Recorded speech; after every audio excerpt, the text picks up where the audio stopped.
नमस्कार, किस्सा यूपी का देख रहे हैं आप और मैं आपके साथ प्रिया बिस्ट। इमरान मसूद, जिन्होंने देश के प्रधानमंत्री नरेंद्र मोदी को बोटी बोटी काटने की धमकी दी थी, वही इमरान मसूद एक बार फिर अपने बयान को लेकर सुर्खियों में है। इस बार उन्होंने मुस्लिम समाज को भड़काते हुए कहा, अगर बीजेपी सत्ता में आ गई तो सबसे पहले इलाज तुम्हारा और मेरा होना है, याद रखना। वहीं इस टिप्पणी का वीडियो वायरल होते ही बीजेपी ने चुनाव आयोग से शिकायत की है। इसी पर आज चर्चा करेंगे और चर्चा के लिए मेरे साथ स्टूडियो में मौजूद है कैपिटल टीवी के executive editor Rajiv sir. Sir, आपका बहुत बहुत स्वागत है। धन्यवाद। इमरान मसूद पर तगड़ा एक्शन हो गया है। देखिए, इमरान मसूद के खिलाफ चुनाव आयोग में शिकायत हुई है, ये बड़ी बात नहीं है, क्योंकि चुनाव आयोग इसके ऊपर बहुत बड़ा एक्शन लेने वाली नहीं है। चुनाव आयोग की अपनी सीमाएं हैं और उस सीमा के दायरे में रहते हुए वहां से एक नोटिस आएगा। लेकिन सवाल ये उठता है कि इमरान मसूद ने जो जो बातें कही है वो मुस्कुराने लायक है। उस पर यहां के हिंदुओं को एक बार मुस्कुराना जरूर चाहिए कि जिस तरीके का डर इन लोगों के अंदर पैदा हो गया है। यह सिर्फ चुनावी भाषण नहीं है।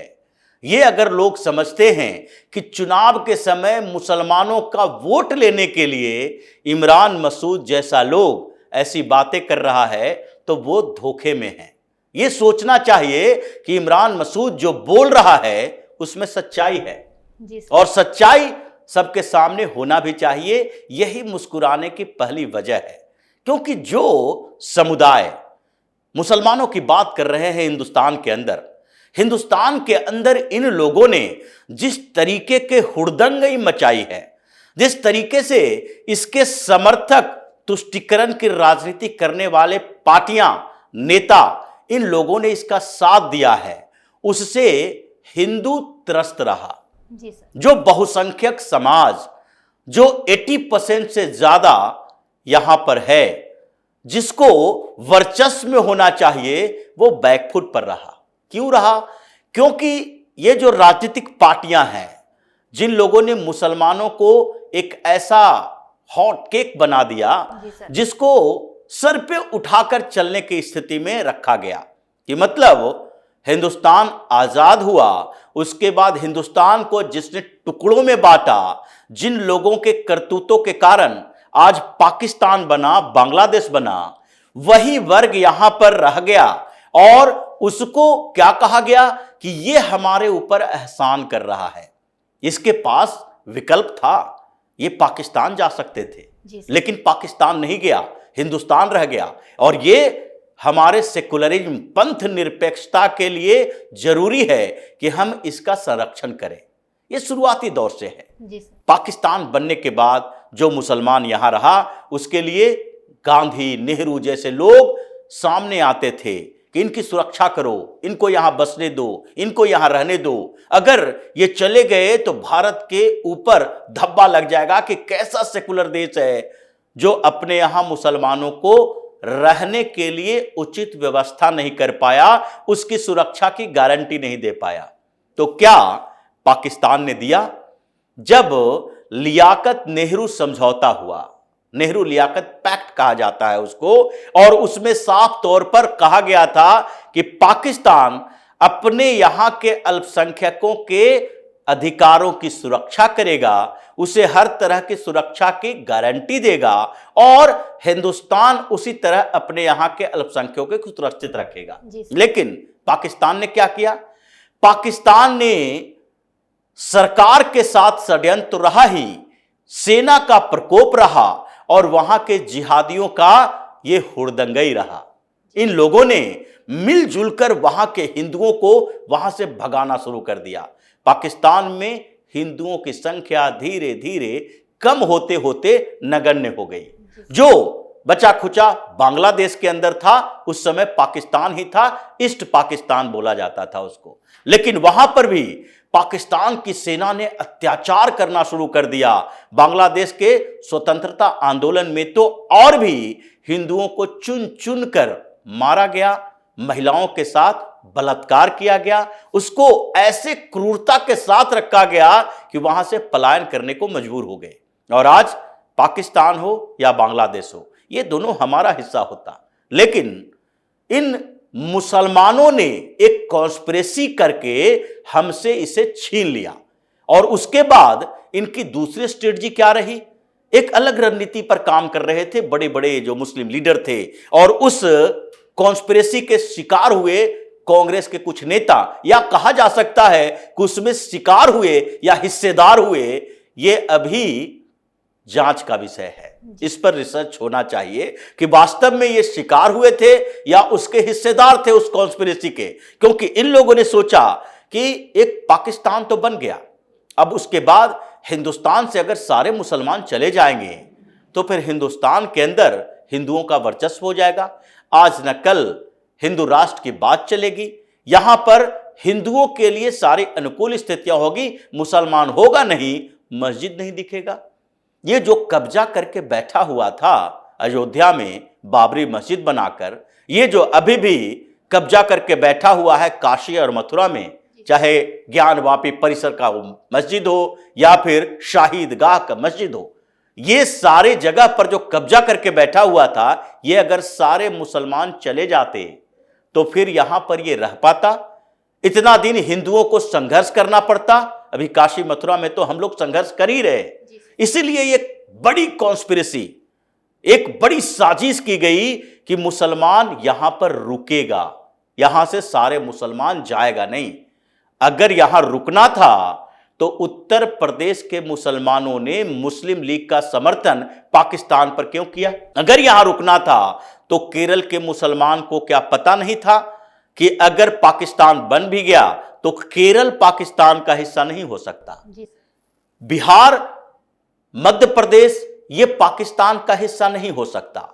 इसीलिए इन लोगों को यह पहले से पता था कि हम पाकिस्तान में नहीं जा सकते हैं, फिर भी इसने पाकिस्तान बनाने के लिए एक आधार दिया, समर्थन किया।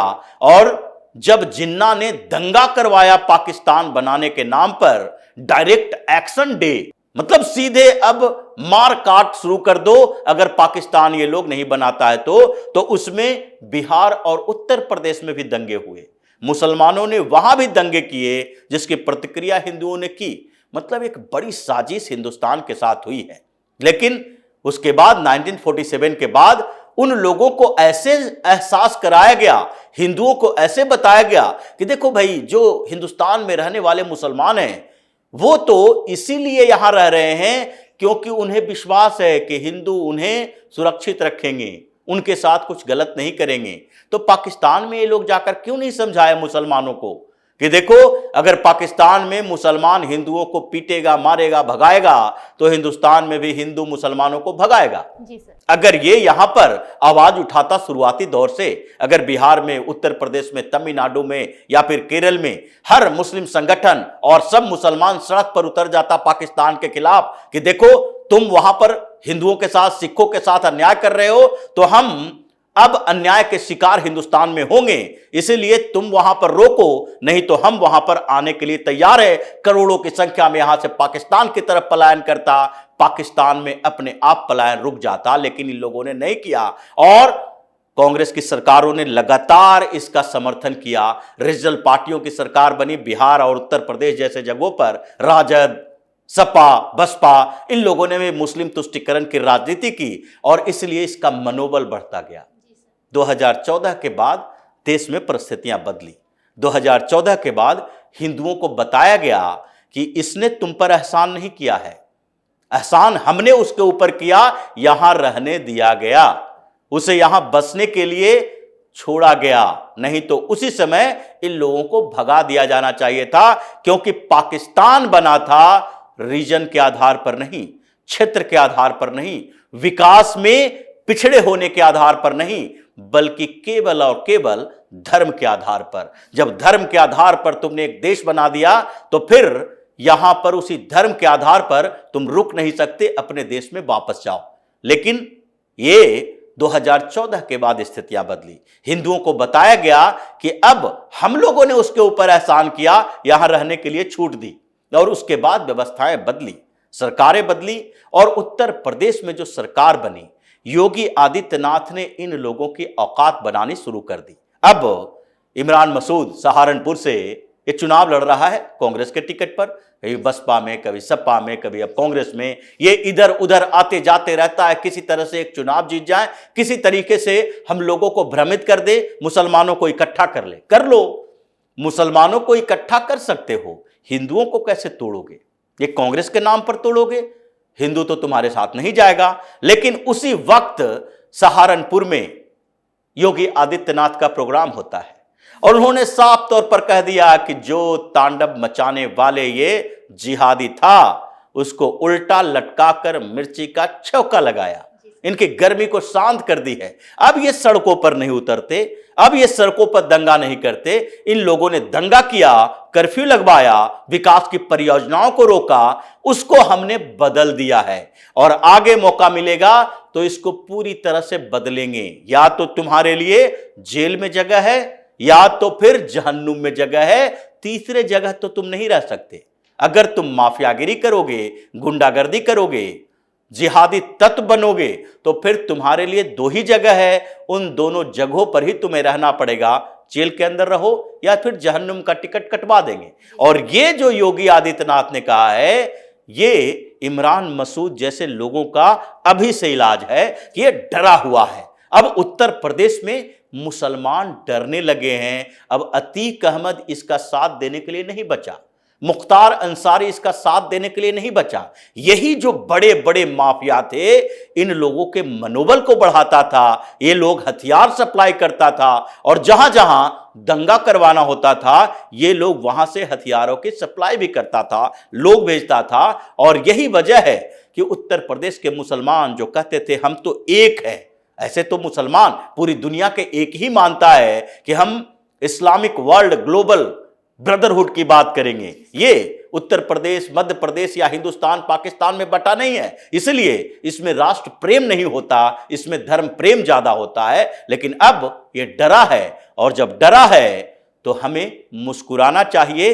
यही दिखाता है इमरान मसूद का वो फ्रस्ट्रेशन कि अब अगर भारतीय जनता पार्टी की सरकार आई तो इलाज तुम्हारा होगा, इलाज हमारा होगा और ये होना भी चाहिए। धन्यवाद सर बातचीत के लिए। धन्यवाद। इमरान मसूद का वीडियो सोशल मीडिया पर वायरल हुआ तो बीजेपी ने तुरंत बड़ा एक्शन लिया और इमरान के भड़काऊ बयान को लेकर चुनाव आयोग से शिकायत की। ऐसे में क्या कार्रवाई आगे होती है, ये बड़ा सवाल है। किस्सा यूपी का फिलहाल के लिए इतना ही। बाकी तमाम खबरों के लिए देखते रहिए कैपिटल टीवी उत्तर प्रदेश। नमस्कार।